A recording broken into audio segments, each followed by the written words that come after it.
How's it going, ladies and gentlemen? Welcome to Catching Cars. My name is Isaiah, and this right here is the key to our test vehicle today, which is a 2021 Seat Leon FR station wagon.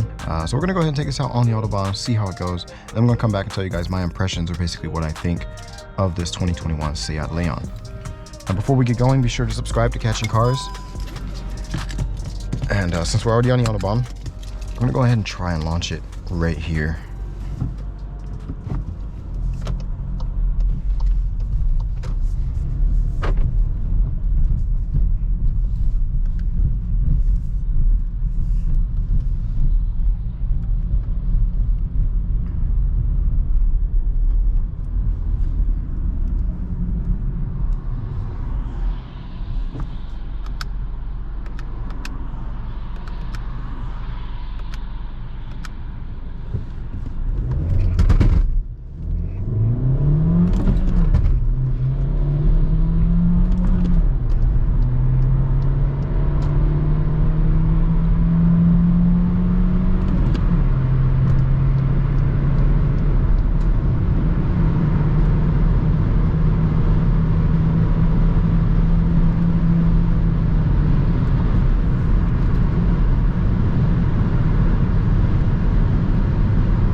Alright, so this is the 1.5 TFSI or TSI with a 6-speed manual transmission, 150 PS. So it gets up and goes fairly well. It's not super fast or anything. The manual transmission, of course, adds a bit of drama to it. We had a little bit of wheel spin at the beginning there as well because it is a front-wheel drive. But overall, this is a decent powertrain. It's fairly efficient as well if you drive really slow. But once you do start going a bit faster, it does use up more gas than I would like it to. Yeah, and overall, it's just not the most refined engine. But like I said, it has enough power for most people, I believe, in this kind of vehicle as well. And yeah, it works fairly decent. The interior looks really nice. You have this nice ambient lighting there at the top that you can't really see right now. I'm not sure why, maybe because the lights are not on. Let me see. Yeah, if I turn the lights on, you might be able to see it there a little bit. So you have some red ambient lighting there. You can change the color of it as well. And then you have some more ambient lighting underneath the doors here. And like I said, you can change that up to whatever color you really like. And it looks really nice at night. Also, the rear tail lights have a nice design there. I might put a little clip of those in the video as well. And yeah, overall, I really like the design of this vehicle.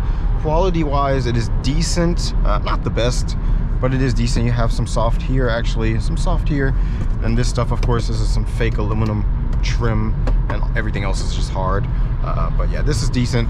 There's one major complaint with this vehicle that really kills everything for me, and that is this infotainment system and the stupid, annoying assistance systems. I'm really sorry, but this is really bad. This is super bad. Sometimes when you start up the vehicle, you want to change your heating, climate controls, and it just freezes and it doesn't work. And then, let's say for instance, it's super hot in the car and you want to turn it down, but you can't.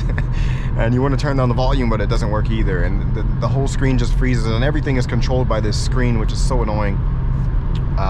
So yeah, that's really not the best way to go.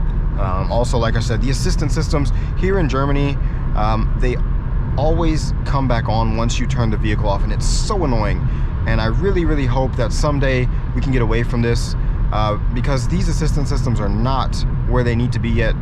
They're not developed or finished the way they should be to be put in cars like this, and they're just really annoying. I've had a few instances, again, where it would swerve me in and out of lanes for no reason if it gets confused with the lines, especially with all these construction zones here in Germany as well. Also, just hit its brakes for no reason if there's a car in front of me, that's slightly slowing down, or if it thinks I'm not in the right lane. If I'm passing this truck and he moves over just a little bit, it'll hit its brakes for no reason. It's just really bad.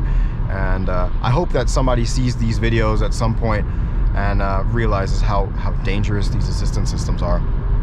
But overall, other than that, if it wasn't for those two things, this would be a very good vehicle. A very nice car. I of course would get the DSG transmission, and maybe a bigger engine, so I would get the Cupra version of this. But like I said, the 150 PS is decent for most people. and just get the DSG, and you'll have a really nice vehicle. Like I said, this screen is an absolute no-go. I really hope for the facelift version, or for the next model year, next version, they get rid of this screen, give us a knob to change, you know, the volume, and give us some regular climate controls, or at least a screen with a better processor or something that just works better. In some instances, I mean, sometimes it works fine, you know, it's decently fast right now. Another stupid thing that I noticed, by the way, is if I want to hit navigation, for instance, you have the navigation here, but if I hit this, it doesn't pull up the navigation screen.